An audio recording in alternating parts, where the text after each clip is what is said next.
El apogeo del Imperio Romano se considera un período dorado en la historia de la humanidad.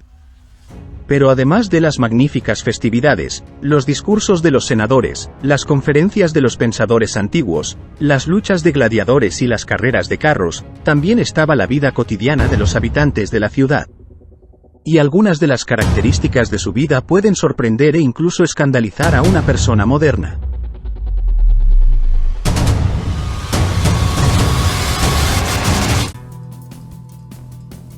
El viejo proverbio romano pecunia non olet, el dinero no huele, sigue siendo popular incluso hoy en día. Pero pocas personas saben de dónde vino. En el siglo I, el emperador Vespasiano impuso un impuesto a las letrinas públicas. Y con razón, porque en aquella época las letrinas eran un negocio bastante rentable. Y la famosa expresión fue supuestamente una respuesta al hijo de Vespasiano, quien reprochaba a su padre por ganar dinero con las letrinas. Entonces la orina se consideraba auténtico oro líquido. La orina se utilizaba para ablandar la piel, procesar el pelo de los animales y fertilizar los granados. La orina también se utilizaba activamente en las lavanderías para blanquear las telas blancas y realzar los colores de las de color. Pero el uso del oro líquido no se limitó a esto. Según el testimonio del poeta romano Catulo, algunos nobles utilizaban la orina para limpiar y blanquear los dientes. Después de tal enjuague, el aliento matutino de los aristócratas definitivamente adquirió una frescura asombrosa. Por supuesto, en la antigua Roma no había papel higiénico. Pero había cepillos de baño especiales llamados siloesponie, una esponja de mar unida a un palo de madera. Fueron utilizados como papel higiénico. Estos fondos eran colectivos y reutilizables. Después de su uso, se lavaban en un balde con una solución de sal, vinagre y refresco. Por supuesto, un dispositivo tan higiénico difícilmente puede considerarse estéril, por lo que los siloespongi contribuyeron a la propagación de enfermedades y parásitos intestinales. Los antiguos romanos tomaron prestado su sistema de medición del tiempo de los antiguos griegos, y los griegos de los egipcios o babilonios. Este sistema está ligado a 3 eventos: amanecer, mediodía y atardecer. El tiempo desde el amanecer hasta el mediodía se divide en 6 horas diurnas, que fueron nombradas en orden: hora prima, hora secunda, hora tertia y así sucesivamente hasta la hora sexta. Además, desde el mediodía hasta la puesta del sol había 6 horas más del día: hora séptima, hora octava y así sucesivamente hasta la hora duodécima. Desde el ocaso hasta el alba fueron 12 horas de noche. Está claro que con un sistema de medición de este tipo en las latitudes de Roma, la duración de la hora del día podría variar de 76 a 46 minutos, y la de la noche, de 74 a 44 minutos. Durante el período de su mayor desarrollo, la población de la antigua Roma era de 1 millón de personas. En aquella época no era solo una ciudad grande, sino enorme. No es de extrañar que con una población tan densa se produjeran frecuentes incendios. Durante la República Romana, la ciudad vio aparecer los triumviri nocturni, hombres de la noche, patrullas que recorrían las calles con trapos empapados en vinagre y sabían apagar incendios. Pero la peculiaridad de su trabajo era que no hacían nada hasta que les pagaban. Sin pagaremos después, dinero por adelantado. Durante la época de Cayo Julio César, se hizo famoso el cuerpo de bomberos que perteneció a Marco Licinio Craso. Sus bomberos, antes de empezar a apagar el incendio, rápidamente compraron propiedades a las víctimas del incendio para luego venderlas a mejor precio. Las víctimas no tenían otra opción: recibir al menos algo de dinero por sus propiedades o simplemente esperar hasta que todo se quemara hasta los cimientos. En julio del 64 después de Cristo, en Roma se produjo un incendio que no pudo contenerse durante 6 días. Luego el fuego destruyó 2/3 de la ciudad. Antes de las peleas, los cuerpos de los gladiadores se lubricaban con aceites y, después de las peleas, empleados especialmente capacitados usaban raspadores especiales, strígils, para raspar este aceite, que se mezclaba con el sudor del luchador. Luego se elaboraron cremas para mujeres a partir de esta mezcla. Se creía que las feromonas y afrodisíacos que contenía harían a la mujer romana especialmente encantadora y deseable. También se utilizaba la sangre de los gladiadores heridos. A pesar de la creencia popular, no morían con tanta frecuencia. Se creía que los productos con este ingrediente eran excelentes para los dolores de cabeza e incluso los ataques de epilepsia. Curiosamente, además de los hombres, las gladiadoras también entretuvieron a la multitud ávida de espectáculo.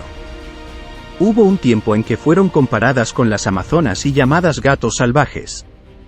En términos de habilidad, no eran inferiores a sus colegas del sexo fuerte. Las primeras gladiadoras fueron muchachas libres de Roma de familias nobles. Salieron a la arena del Coliseo por su propia voluntad. Actuaban en la arena no por dinero, sino por entretenimiento, gloria o para honrar la memoria del difunto. Las luchas de gladiadores se llevaban a cabo inicialmente como juegos fúnebres. Los antiguos nobles romanos también eran gourmets. Hasta el día de hoy ha sobrevivido el libro de cocina de Re Coquinaria, en el que puedes encontrar muchas recetas interesantes. Por ejemplo, zorzal desplumado relleno de ubre de cerdo. Pero los verdaderos ricos usaban lenguas de ruiseñor para el relleno. A los romanos les gustaban mucho los lirones al horno, son pequeños roedores. Los metían en cántaros de barro de manera que solo quedara la cabeza encima y los engordaban. Y ahora, por cierto, la mafia italiana también considera el lirón un manjar. Los romanos también valoraban el cerebro de cerdo. Se añadió a muchos platos: salchichas, al horno, tortitas, pepinos guisados rellenos. E incluso tartas con pétalos de rosa. Y el estiércol de cabra se utilizaba para preparar bebidas energéticas. Según Plinio, incluso el emperador Nerón bebía esta bebida. No se sabe a quién se le ocurrió por primera vez la idea de experimentar el efecto de este remedio. Pero el plato romano antiguo más interesante, que ahora confunde a los especialistas culinarios de todo el mundo, es la salsa garum elaborada con pescado fermentado. Para prepararlo, el pescado debía mantenerse en barriles de agua al sol durante 2 a 3 meses. Luego se añadía vinagre, sal y aceite de oliva, pimienta o vino. Debido al olor, preparar dicha salsa solo estaba permitido en las provincias y a las ciudades se llevaba en jarras herméticamente cerradas. En el libro de cocina romano de Apicio del siglo I de c. Mi. El garum se incluyó en la mayoría de las recetas. Se añadió tanto a platos salados como dulces. Garum también se consideraba un medicamento. Se usaba para mordeduras de perros, abscesos y diarrea. La salsa sirvió a los romanos como una fuente importante de diversas sales y minerales, y también trataba los parásitos intestinales. Las antiguas ciudades-estado del territorio de Ucrania, Olbia, Chersonese, Pantikapaeum, también participaron en la producción de garum. Esto fue facilitado por la generosa captura otoñal de caballa, en el Mar Negro, así como por los depósitos inagotables de sal de mesa de alta calidad en el norte de la península de Crimea. Hoy en día, se utiliza una receta similar para hacer salsa de pescado en Tailandia y Vietnam, donde el aderezo, non man, se considera uno de los productos más valiosos después del arroz. Como ya hemos mencionado, en Roma vivía mucha gente. Para combatir la superpoblación, la medicina de esa época ofrecía muchos métodos anticonceptivos. Antes de las relaciones sexuales, a los hombres se les ofrecía frotarse los genitales con jugo de enebro. Y a las mujeres se les recomendaba tomar una araña peluda con 2 rayas en la espalda, envolverla en un trozo de piel de venado y usarla como toalla sanitaria antes de una cita. En la antigua Roma, también eran comunes los pesarios de bronce, anillos uterinos, que se suponía que bloqueaban el cuello uterino e impedían que los espermatozoides ingresaran allí.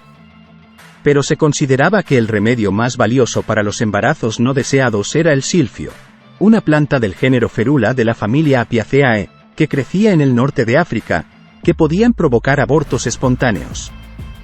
En Roma, se daba plata de igual peso por los tallos de silfio. Hay evidencia de que Julio César conservó aproximadamente 680 kilogramos de silfio, que los libios pagaron tributo a Roma. El silfio no se consideraba una inversión menos fiable que el oro, porque su demanda nunca disminuía. Cuando la extracción de silfio alcanzó su máxima extensión, se recolectó en un área de hasta 200 kilómetros de largo y 50 kilómetros de ancho en la región de Cirenaica. Allí incluso empezaron a representar esta planta en monedas de oro. Desafortunadamente, nadie ha podido cultivar silfio fuera de esta zona. Finalmente, la demanda excesiva provocó el agotamiento del suelo y en un siglo la planta había desaparecido por completo. Si todas las medidas anteriores no ayudaron, quedó el método más radical: matar al bebé inmediatamente después del nacimiento. En los territorios sometidos al Imperio Romano se encontraron numerosos entierros de recién nacidos. Hay evidencia de que hasta que el bebé recibió un nombre o le salieron los primeros dientes, no se le consideraba un ser vivo. Probablemente, estas medidas fueron recurridas con mayor frecuencia por las prostitutas a las que les resultaba difícil controlar los embarazos no deseados. Aunque el apogeo del Imperio Romano se considera el período dorado de la historia de la humanidad, la ignorancia dio lugar a tradiciones y costumbres muy extrañas y, a veces, francamente aterradoras que conmocionan a la gente moderna.